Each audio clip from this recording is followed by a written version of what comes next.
I'm gonna show you how to make stuffed chicken and wait until you see what's inside. Hey everybody, it's Natasha of NatashasKitchen.com. Today we're making a cheesy, creamy spinach stuffed chicken. It's easy to make, but tastes so fancy. I made this for my husband and he said I would order that in a restaurant. So 2 thumbs up, let's get started. Preheat your oven to 425 degrees Fahrenheit and we're gonna make the filling. In a medium bowl, combine 4 ounces of cold cream cheese, 1 tablespoon of mayo, a 1/4 teaspoon of salt, 2 minced garlic cloves, and to easily peel a garlic clove, start by cutting off the ends and then smash them with the side of a knife. Once you've smashed it, the skin should peel off easily. And for this recipe, feel free to use a garlic press. I use mine every excuse I get because it's easier, and I will link to our favorite garlic press, which is this one, in the notes. Now just mash those ingredients together with a fork. Next, you'll need 1½ cups or about 1½ ounces of fresh baby spinach leaves. If you see any thick stems, you can get rid of those. Otherwise, just chop up your spinach. Now transfer that chopped spinach into your cream cheese mixture and also add 1/4 cup of shredded mozzarella cheese and 1/4 cup of shredded parmesan cheese. Mash that into the cream cheese mixture just until everything is well combined. This mixture already smells so good. Now we're gonna prep the chicken. You'll need 3 large chicken breasts that are boneless and skinless. It's about 1 3/4 to 2 pounds in total. Also try to use even-sized chicken breasts, that way they will cook more evenly. Lay the chicken breasts on a flat surface and cut a slit about 3/4 of the way through the chicken breast. Make sure you don't cut all the way through. You're basically creating a deep, large pocket to stuff the chicken breast. Alright, we're done creating slits in all of the chicken breasts and it's time to stuff them. Fill each chicken breast with about 1/3 of the mixture. Spread that mixture out slightly and now we're going to seal that mixture inside of the chicken breast. I'm using 2 toothpicks per chicken breast and I'm pushing them in horizontally to seal the 2 sides together.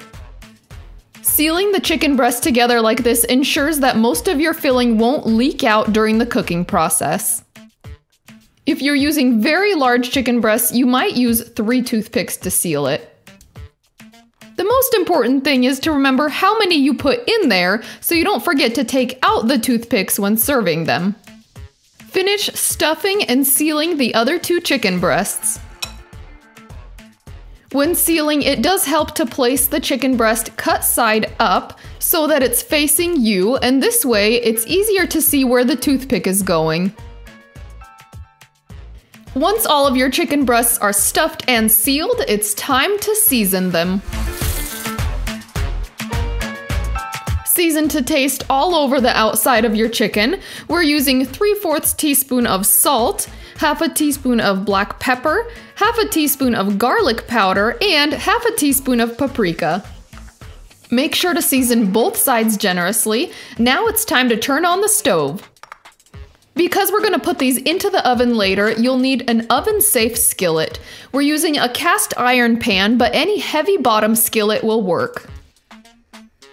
Place that over medium heat and add 1 tablespoon of olive oil.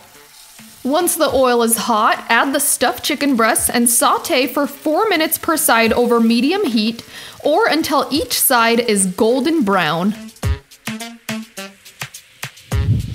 If the chicken is browning too quickly, you can reduce the heat, and if it's not browning fast enough, turn the heat up. Carefully flip the chicken and cook another 4 minutes. The chicken won't be fully cooked through at this point, and that's okay because we're still gonna put these in the oven. The goal is just to get a beautiful sear and browning on the outside of the chicken breast. Now using oven mitts for safety, transfer that hot skillet to the preheated oven and bake at 425 degrees Fahrenheit for about 10 to 15 minutes depending on the thickness of your chicken breast. To test for doneness, insert an instant read thermometer into the thickest part of your chicken and it should register at 165 degrees Fahrenheit. Oh yes, winner, winner, chicken dinner.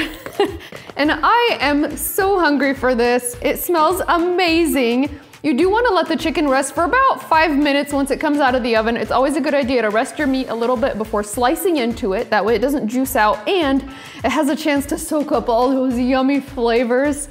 It'll just taste better. You'll see. All right, while that's resting, we're just gonna plate a piece because I cannot wait. All right, get in close. You gotta see this.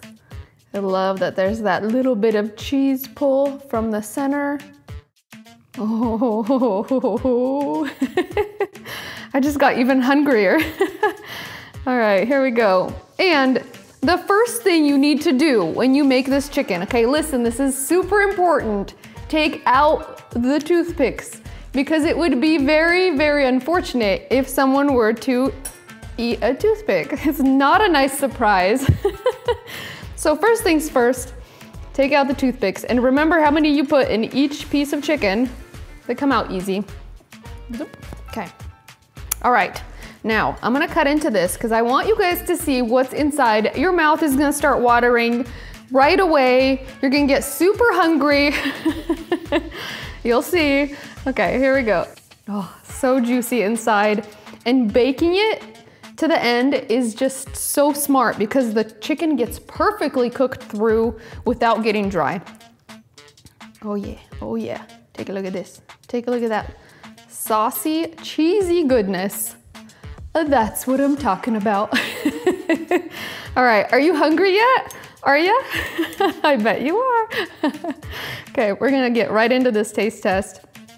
It's had enough time to cool, okay? It's had its moment, and now get in my belly right now. Ooh, that's a big bite. And a saucy bite. And don't miss that little bit of extra sauce that's in the skillet because that is the good stuff, my friends. That is the good stuff. So much flavor. Okay, here we go.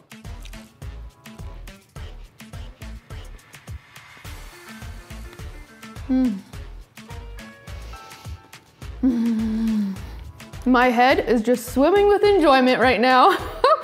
This was really easy to make. But seriously, tastes fancy like something you'd order in a nice restaurant. It's delicious. And then the filling, you know what it tastes like? It tastes like our creamy spinach and artichoke dip. And if you haven't tried that recipe, you are missing out on life. It is so good. That's what this filling tastes like. Creamy and cheesy. I love that it has 2 kinds of cheese in it. The Parmesan adds this nice layer of flavor, and then the mozzarella is the cheese pull that you see. That's right. Don't skip either of them. So good. Lots of spinach, creamy cheesy. I hope this becomes a new favorite way to make chicken. And we do have other stuffed chicken recipes because we just love stuffed chicken. So make sure you try those and we'll see you in our next video.